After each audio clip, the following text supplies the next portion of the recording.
मुंह पर कालिक पोत कर भाग गई तुम्हारी बेटी। गजब हो गया, हमारे मुंह पर कालिक पोत कर भाग गई तुम्हारी बेटी। अब हम समाज को क्या जवाब देंगे? उसके लिए इतने अच्छे घर का रिश्ता लाई थी, उन्हें क्या जवाब देंगे? शांति ने सुबह होते ही जोर जोर से चिल्लाकर पूरे घर में अशांति फैला दी। शांति का पति भैरव सिर पकड़कर बैठ गया। वह सपने में भी नहीं सोच सकता था कि उसकी सीधी सादी बेटी इतना बड़ा कदम उठा लेगी। मैंने तो पहले ही तुम लोगों को समझाया था कि बच्ची को आगे पढ़ने दो। बच्ची होशियार है, पढ़ना चाहती है, लेकिन तुम लोगों को तो उसके हाथ पीले कर अपनी जिम्मेदारियों से जल्द छुटकारा पाना था। अरे ये शांति तो उसकी सौतेली माँ है, लेकिन तू तो उसका सगा बाप है। अपनी बेटी का अच्छा बुरा तुझे दिखाई नहीं दिया, अब सिर पर हाथ रखे क्यों बैठा है? खुश हो जा, पूरे मोहल्ले को मिठाई बांट, तेरे सिर से बेटी नाम की बला हमेशा के लिए उतर गई। भैरव की माँ जमुना गुस्से से बोला। पूनम भैरव और लक्ष्मी की बेटी थी। 4 लोगों का उनका खुशहाल परिवार था। भैरव, लक्ष्मी, बेटी पूनम और भैरव की माँ जमुना। भैरव के पिता का देहांत हो काफी समय पूर्व हो गया था। छोटे शहर का खाता पीता परिवार था। भैरव की अपनी किराना सामान की दुकान थी, जो ठीक ठाक चलती थी। लक्ष्मी भी एक आदर्श गृहिणी थी। पति की सीमित आय में भी सबकी जरूरतों का बराबर ध्यान रखती। लेकिन उनकी खुशहाल जिंदगी को ना जाने किसकी नजर लग गई। कैंसर जैसी खतरनाक बीमारी ने लक्ष्मी के प्राण ले लिए। भैरव ने अपना सब कुछ लगा दिया पत्नी को बचाने में, पर पत्नी को बचा ना सका। 5 साल की बिन मां की पूनम को संभालना भैरव के लिए चुनौतीपूर्ण था। भैरव की मां जमुना ने उसे बच्ची की अच्छी परवरिश के लिए दूसरी शादी करने की सलाह दी। पहले तो भैरव ने शादी से इनकार कर दिया, क्योंकि वह अपनी बच्ची के लिए सौतेली मां नहीं लाना चाहता था। लेकिन जमुना जी ने समझाया कि पढ़ती हुई बच्ची को कदम कदम पर मां की जरूरत होती है। मैं आज हूँ कल नहीं तो बच्ची का सहारा कौन बनेगा? भैरव ने उनकी बात मान ली और शादी करने के लिए रजामंदी दे दी। किसी रिश्तेदार द्वारा उन्हें शांति का रिश्ता सुझाया गया। शांति गरीब परिवार की 4 बेटियों में बड़ी बेटी थी। वे लोग शादी में दहेज देने में भी असमर्थ थे। जब खाते पीते घर का रिश्ता आया तो शांति के माता पिता सहर्ष राजी हो गए। भगवान धन दौलत ले ले पर माँ ना ले। बिन माँ के बच्चे की जिंदगी नरक से भी बुरी हो जाती है। ये बात पूनम के लिए सही साबित होने वाली थी। जब तक जमुना जी की बागडोर घर पर थी तब तक तो पूनम के साथ सब ठीक था। कुछ ही समय बाद शांति ने एक प्यारे से बेटे को जन्म दिया। शांति छोटी सी बच्ची पूनम से बर्तन, झाड़ू, पोछा सब काम करवाने लगी।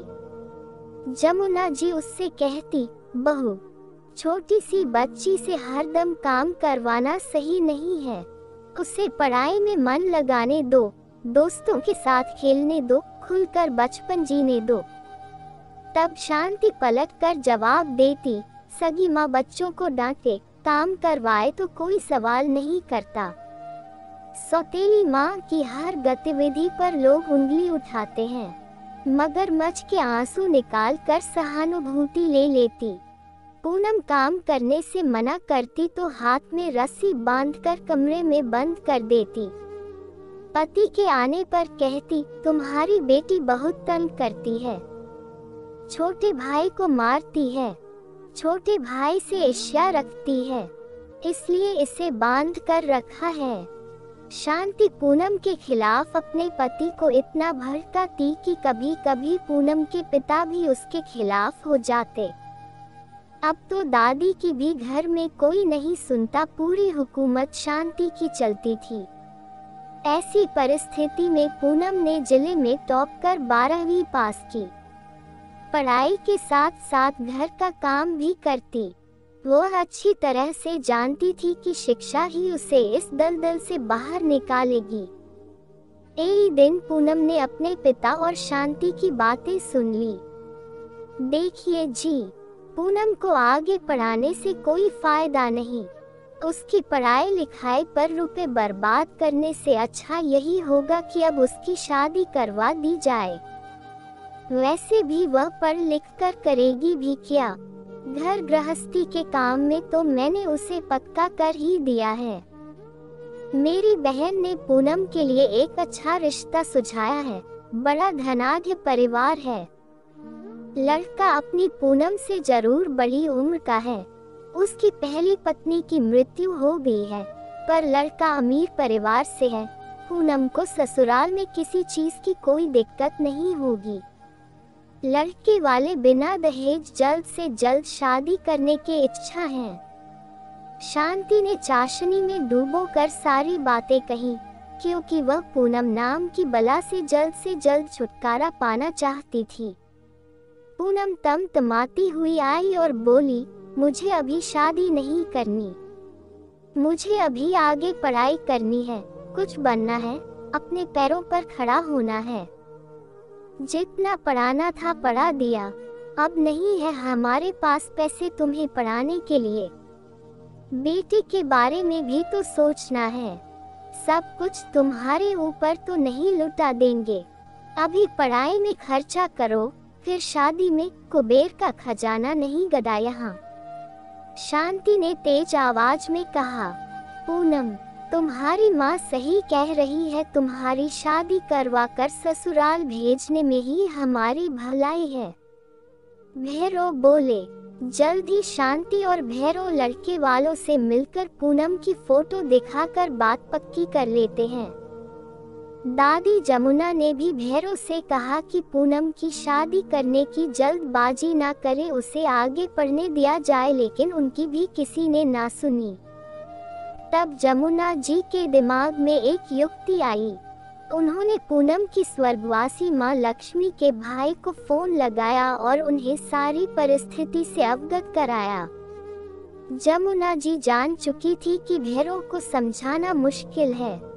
जमुना दादी ने पूनम से कहा, बेटा, अपना जरूरी सामान, कपड़े और सारे सर्टिफिकेट ले लो और इस घर से दूर चली जाओ। पीछे वाले दरवाजे से यहाँ से भाग जाओ। गली के मोड़ पर तुम्हें तुम्हारे मामा जी का बेटा सुशील मिलेगा। उसके साथ तुम चली जाओ। मैं चाह कर भी तुम्हारे लिए कुछ नहीं कर पा रही हूँ। दादी ने अपने कुछ गहने और रुपए भी पूनम को दे दिए। पूनम प्यार से अपनी दादी के गले लग गई। लेकिन दादी, मेरे जाने के बाद आप पर सब इल्जाम लगाएंगे, आपको परेशान करेंगे। पूनम बोली, तू यहाँ की चिंता छोड़, मैं सब संभाल लूंगी। जमुना दादी बोली। रात के अंधेरे में पूनम अपने ममेरे भाई के साथ चली जाती है। दादी ने भी घर में किसी को संदेह नहीं होने दिया कि उन्होंने ही पूनम को घर से भगाया है। पूनम के मामा ने उसके रुकने की व्यवस्था हॉस्टल में कर रखी थी, क्योंकि वह जानते थे कि भैरव सबसे पहले पूनम की खोजबीन करने उन्हीं के घर आएगा। इधर भैरव को जब पूनम के घर से भाग जाने का पता चलता है तो वह सिर पकड़कर बैठ गया। तब दादी जमुना बनावटी अंदाज में कहती है, देखो तो पूनम की चालाकी, मेरे सारे गहने लेकर भाग गई। उद्धरण चिन्ह, माँ, आपको गहनों की पड़ी है। अब सोचना यह है कि हम समाज को क्या जवाब देंगे। लड़के वालों को भी तो जवाब देना होगा। भैरव ने चिंतित स्वर में कहा, बेटा, लोगों का मुंह बंद करने कह देंगे कि पूनम अपने मामा के घर आगे की पढ़ाई करने गई है और लड़के वालों से हाथ जोड़कर क्षमा मांग लेंगे। कह देंगे कि लड़की अभी शादी करने को तैयार नहीं है। जमुना दादी बोली। माँ का सुझाव भैरव को ठीक लगा। उसने पूनम के बारे में सबसे कह दिया कि वह अपने मामा के घर आगे की पढ़ाई करने गई है। ऐसे ही समय बीतता गया। 5 साल बीत जाने के बाद भी भैरव को पूनम की सच्चाई का पता नहीं चला। अब शांति का बेटा ज्यादा लाड प्यार पाकर पूरी तरह से हाथ से निकल गया था, गलत संगत में पड़ गया था। शांति ने पानी की तरह उसकी पढ़ाई पर पैसा लगाया, परंतु नतीजा कुछ भी हासिल ना हो सका। जैसे तैसे 3rd डिवीजन में 12वीं पास की। किसी अच्छे कॉलेज में एडमिशन की उम्मीद करना भी बेकार था। वह आगे पढ़ना भी नहीं चाहता था। एक दिन भैरव का पड़ोसी राघव सुबह सुबह दौड़ते दौड़ते हाथ में अखबार लिए भैरव के घर पहुंचता है। अरे राघव, तू इतनी सुबह, कोई खास खबर? भैरव ने पूछा। अरे कैसी बात करता है भैरव, बेटी की सफलता की खबर तुझे नहीं मालूम? पूरे गांव में मिठाई ना बांटनी पड़ जाए इसलिए कानों कान किसी को खबर ना लगने दी। राघव बोला, अब पहेलियां ना बुझा, साफ साफ बताओ बात क्या है? भैरव ने गुस्से से कहा, ये देख, हमारी पूनम बिटिया ने तो कमाल कर दिया। यूपीएससी की परीक्षा में देश में प्रथम स्थान प्राप्त किया है। चारों तरफ उसी के चर्चे हो रहे हैं। अब वह कलेक्टर बन जाएगी। पूरे गांव को पार्टी देने की व्यवस्था कर। राघव बोला। भैरव ने झट से उसके हाथ से अखबार लिया। देखकर उसकी आंखें फटी की फटी रह गई। अखबार के फ्रंट पेज पर पूनम की बड़ी सी तस्वीर थी। सच में वह सरकारी परीक्षा में देश में प्रथम स्थान आई थी। मेरी बच्ची आगे पढ़ना चाहती थी, कुछ बनना चाहती थी, उसने कर दिखाया। मैं ही उस पर भरोसा न कर सका। भैरव तस्वीर को देखकर फूट फूट कर रोने लगा।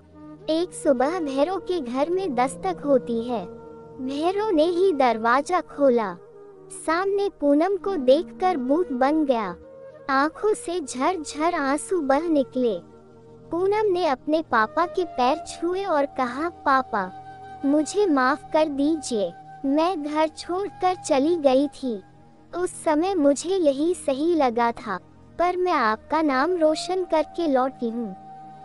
पापा, मैं कलेक्टर बनकर लौटी हूँ। बेटा, माफ तो तू मुझे कर। एक बाप ही अपनी बच्ची के सपनों की रुकावट बन गया। मैं तेरा गुनहगार हूँ। तूने मेरा नाम रोशन किया, पर मैं तो बाप कहलाने के भी लायक नहीं हूँ। भैरव ने अपनी ही बेटी से हाथ जोड़कर माफी मांगी। पिता पुत्री घंटों गले लगकर रोते रहे। दोस्तों, शिक्षा पर सबका अधिकार है।